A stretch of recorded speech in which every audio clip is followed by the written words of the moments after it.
you know, I tell myself I'm not going to get behind in these things because I know they're just gonna pile up and haunt me, but I do anyway. So, hi guys, this is Chipster here for another Chipster Reads, whatever this is called. Today I'm gonna be talking about, since I'm a little behind, I didn't get a chance last month to talk about Mighty Morphin Power Rangers number 33, so I'm going to take that discussion and combine it into one video with Mighty Morphin Power Rangers number 34, which came out just this past Wednesday. So I'm gonna try really hard to see if I can fit all of this in under an hour, but probably not given my past experience with these things. So yeah, just gonna smush these two books into one video, and the next one will be about Go-Go Power Rangers number 15.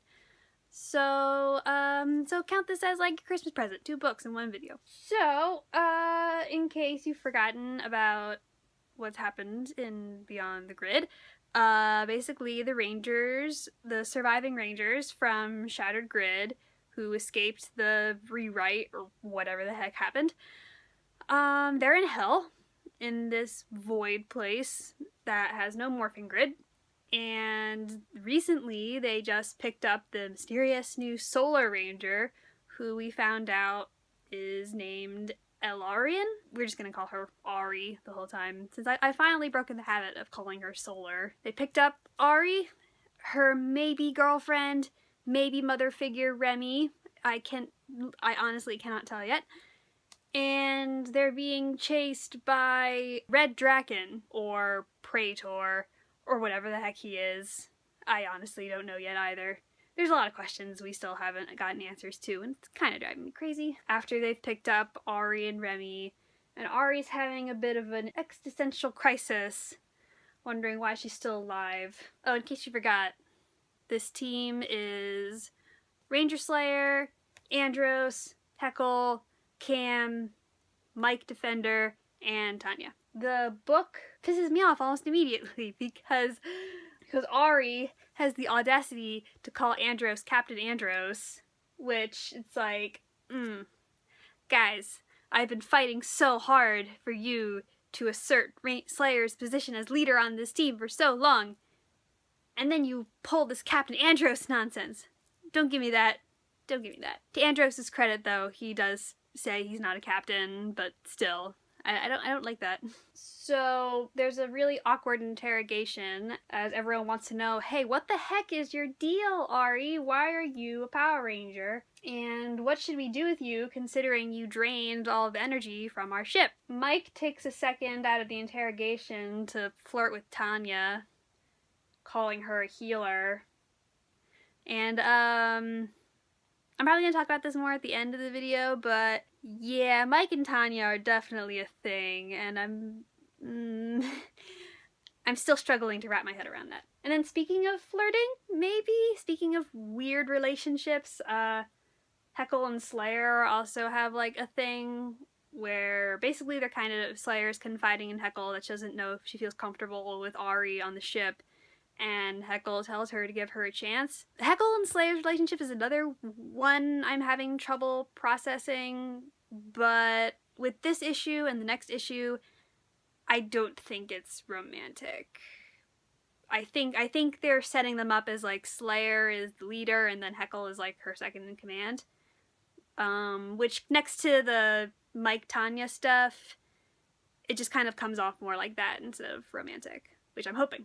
I'm hoping. They might burn me. They've burned me before. And going even further on the confusing relationship line, Remy is trying to convince Ari to trust the Rangers, and Ari's like, oh, there is no one on my side, Remy. They'd be too easy to target, and being emo. And it's just very confusing about...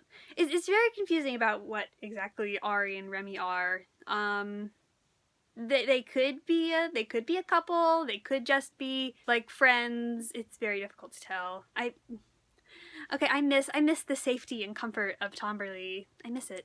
So basically this entire issue, just letting you know, is a one big backstory issue where they discuss the origins of Ari, Solar Ranger, and Praetor. Because Ari is saying that the Praetor is like this big guy who's trying to take everyone to... He's basically saying that if everyone in this universe, which is dying, if everyone follows him, he'll take them to another world, which is very cult-like and makes me uncomfortable. And Ari herself says that for a long time she thought he meant he was talking about like an afterlife, but turns out he must have been talking about like the multiverse. So somehow Praetor knows about the multiverse and the existence of other worlds. So Ari begins her backstory.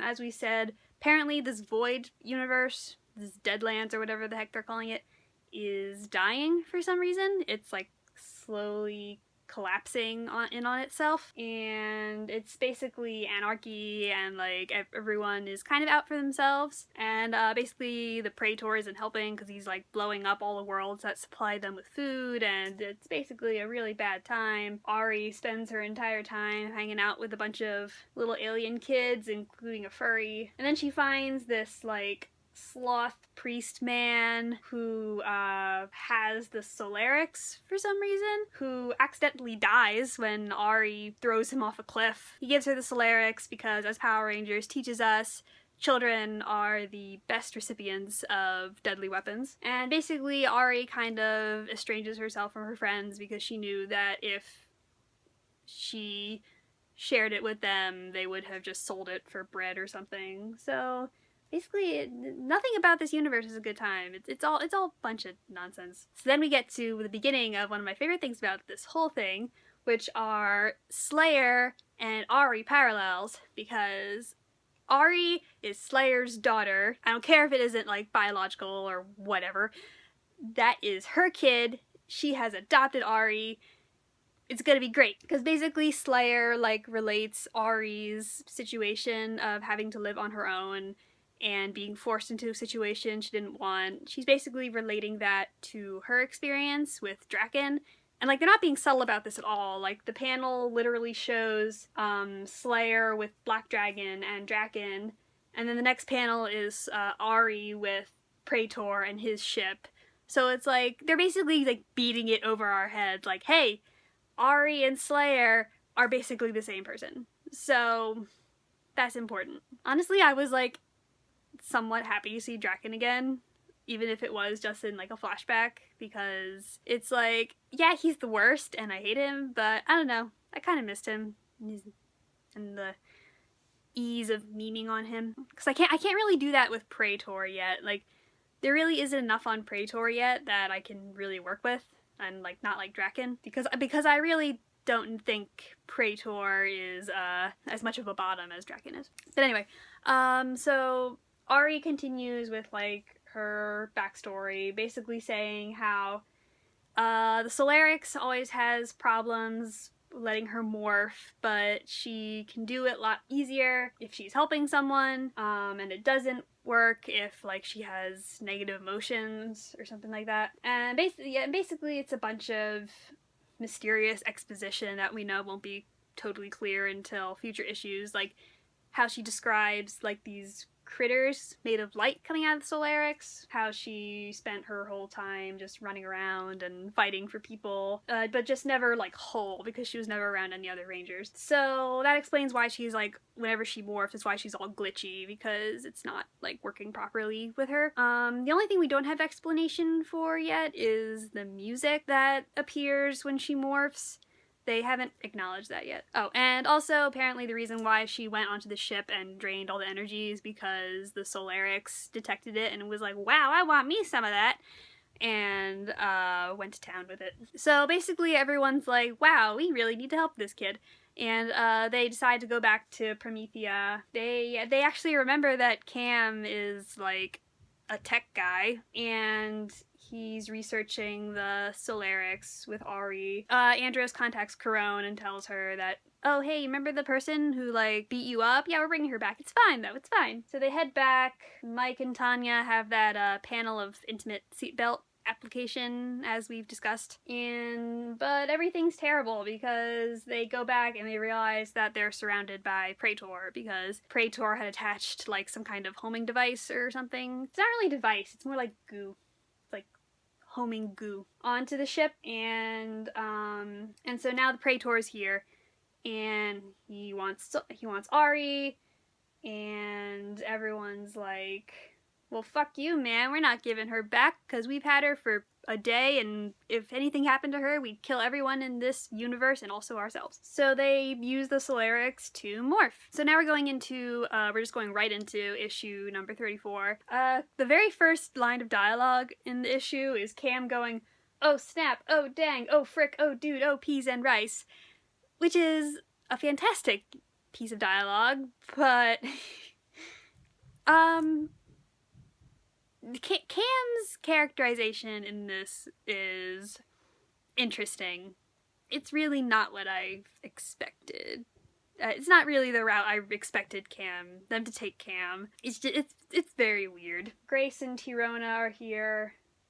I really don't care about Grace and Tirona, unfortunately. They're just the mentors of the team, I guess. And who cares about mentors? Cam deduces that the Solarics is a piece of the morphing grid, and that's how it's able to connect and morph with everybody. And also how it's able to show Ari, like, the critters and things. It's like, whoa, a villain with a crystallized piece of the morphing grid, where have we heard that before?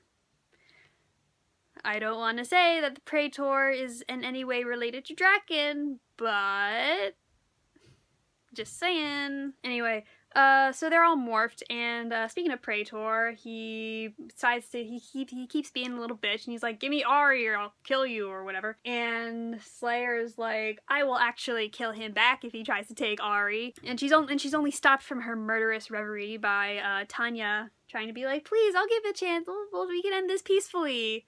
And it's really funny how Slayer is just like, "I will actually murder you," if Tanya hadn't said anything. But anyway, also Slayer gives Ari the chance to run away, but Ari doesn't want to because teamwork. Let's see, Ari and Slayer have a scene that makes me, because Slayer basically tells Ari that nothing that Ari happened to her was her fault and no ranger should have to be alone. And it's like, oh my god, my heart.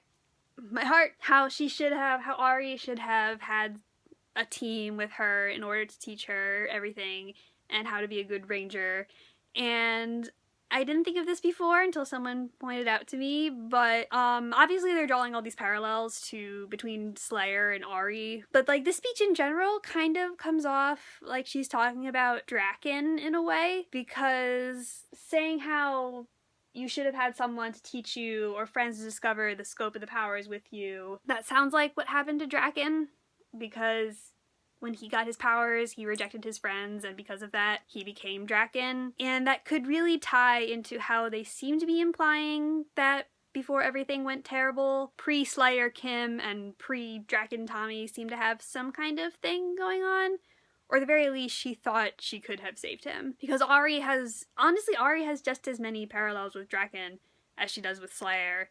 And I'm really hoping that Boom will make, like how Heckle has his own issue coming up next, if they'll do another issue based off of more of Slayer and Drakkon's past, because there's a lot more they could have explored that they haven't yet, and I'm mad. But anyway, so they're able to use the Solarics to pull out Zords, or like the spirits of their Zords. It's kind of hard to tell because they can still drive in the Zords, but the way they're drawn makes it seem like they're just spirits and not like the actual things. So they go fight, and they fight, and they fight, and Praetor uses some good old-fashioned psychological manipulation. So he starts with Mike Defender, and if we were unclear that Mike and Tanya were like meant to be a romantic pair before this kind of confirms it, because Praetor is like, "She doesn't love you back, how could she love a brute like you?"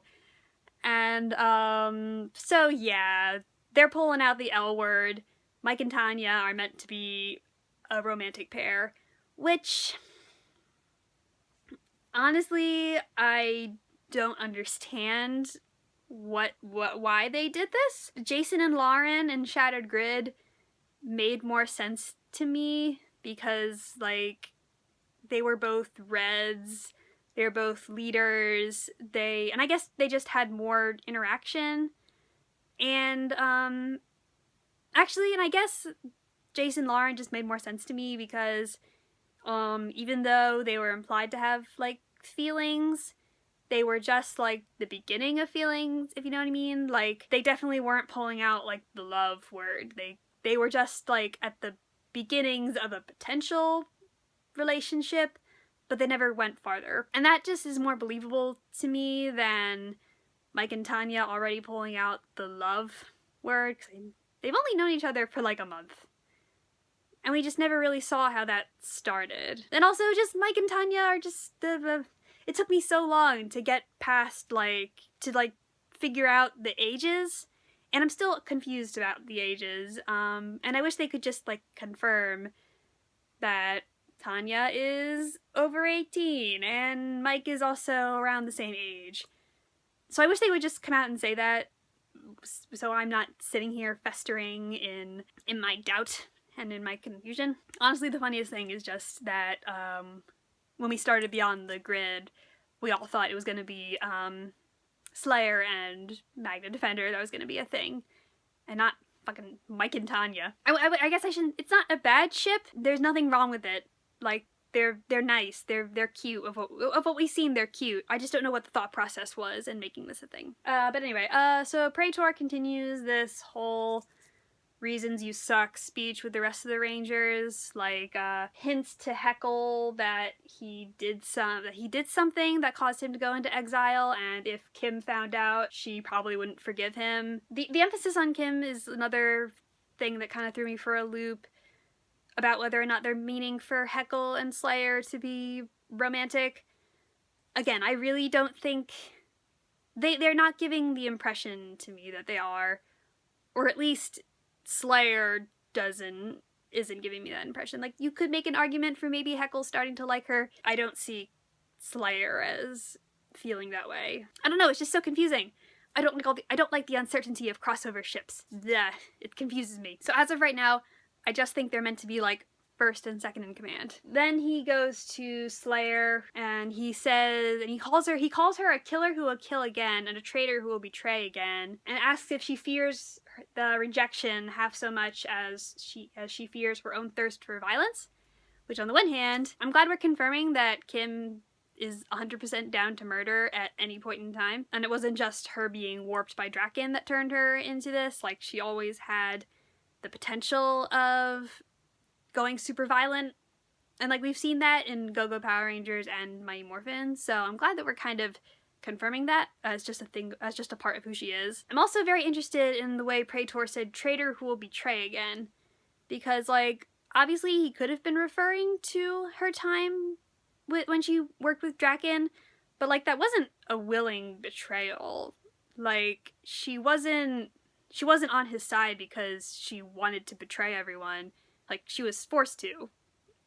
And the second she was freed, she immediately wanted to go against him. So this is why I need another issue on, like, backstory, because I want to know if, like, going along with how drakkon seemed to imply that they had been together and, like, and how they seemed to take strides to not attack each other, to see if that, like, ties into this. I don't know. It's very interesting. I want to know more. And I need Boom to deliver this to me because I'm going crazy with these theories. Going on, he calls Cam hollow and numb and asks who would cry for him if he was gone, which kind of ties into how Cam hasn't really gotten very much so far in Beyond the Grid. I don't know. Cam's characterization out of everyone is the most confusing, because Cam's entire thing in Ninja Storm was that he was frustrated with not being a part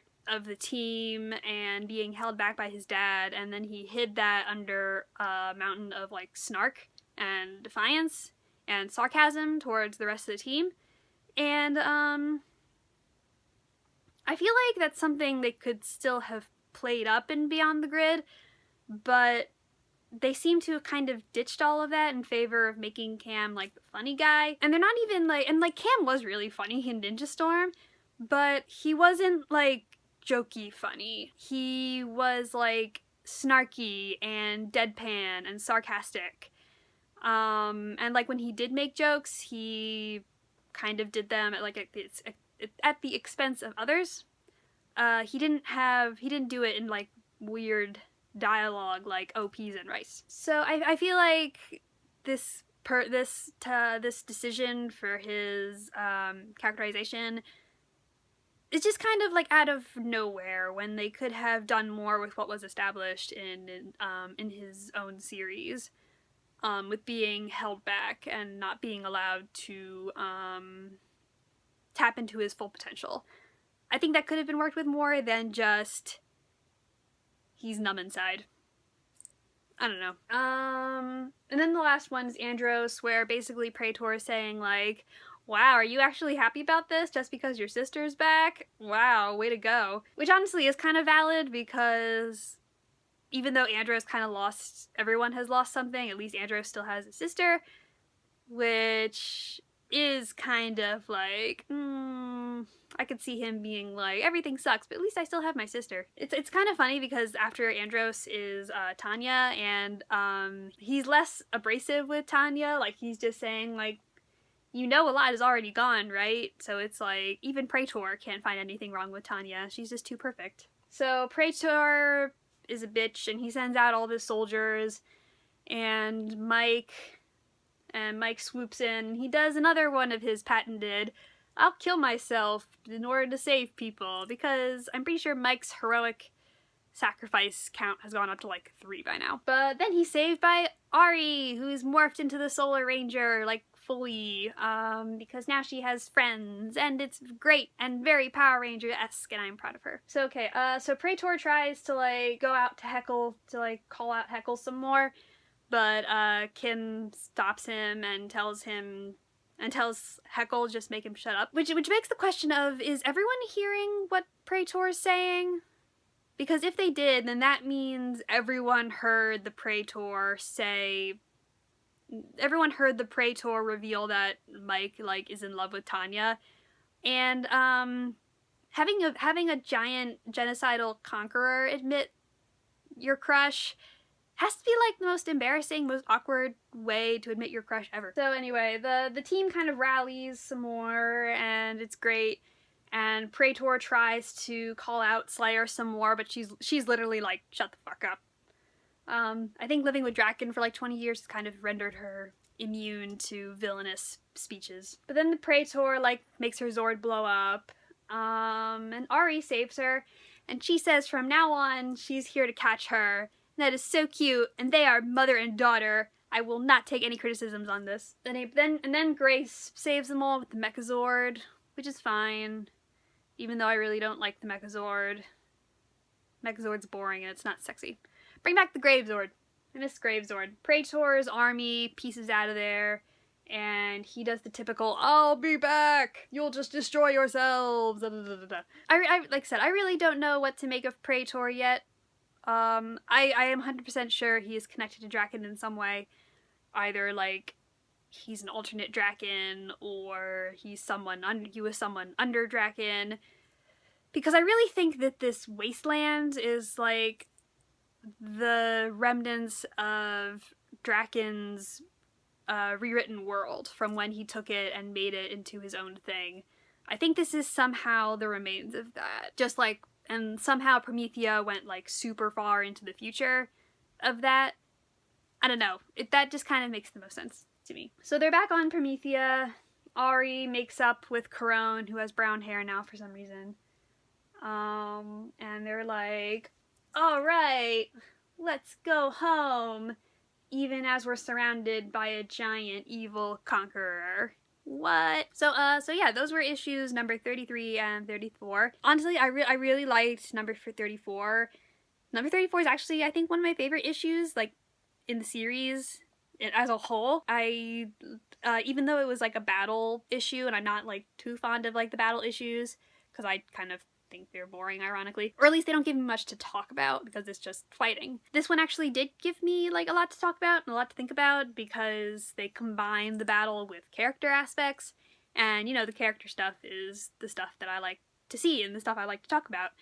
So I was really happy about that. And also it just helps because the Beyond the Grid team just needs more character interaction and character depth, because this isn't like with MMPR where we it takes its time in or how it has the ability to slow down and give us a chance to know the Mighty Morphin Power Rangers, because not every second of MMPR was like a life or death situation, while in Beyond the Grid they're kind of in a bad place right now, so they need to like spend every single minute trying to figure out how to get out of here before they all die. And then number 33 was good, since we were starting to... I'm glad they didn't try and keep Ari a mystery for too long, even though I'm sure there's a lot we still don't know about her, and I'm sure there's going to be a lot of twists down the road about who she is exactly and what this universe is exactly and who Praetor is exactly. But I'm glad that they didn't spend issue after issue prolonging the mystery of Ari and her backstory, because for a long time I thought that we were going to have to wait until like issue 36 to find out Ari's backstory. So, I don't know, I'm glad we just kind of got it out of the way, and we have more of a sense of who she is already, because she's potential to be like a really cool character. I really like her a lot. So, and I don't want them, I wouldn't have wanted them to waste such a good character and good opportunities for like bonding and stuff I wouldn't want them to waste that by prolonging the mystery. And, so I'm really excited, especially for her and Slayer to bond, because like I feel like they're kind of making them seem like the main characters of this, just based off of how they're definitely setting them up to be super similar. I still kind of find it funny on how blatant those panels with showing Drakkon and Praetor were. Like, they're not being subtle at all. So I'm hoping we'll build up on that in the next couple issues, and I'm very excited to see that. What I'm not excited is that we have to delay seeing that, because next issue is number 35, which talks about Heckle's origins as Dark Ranger. And I cannot tell you how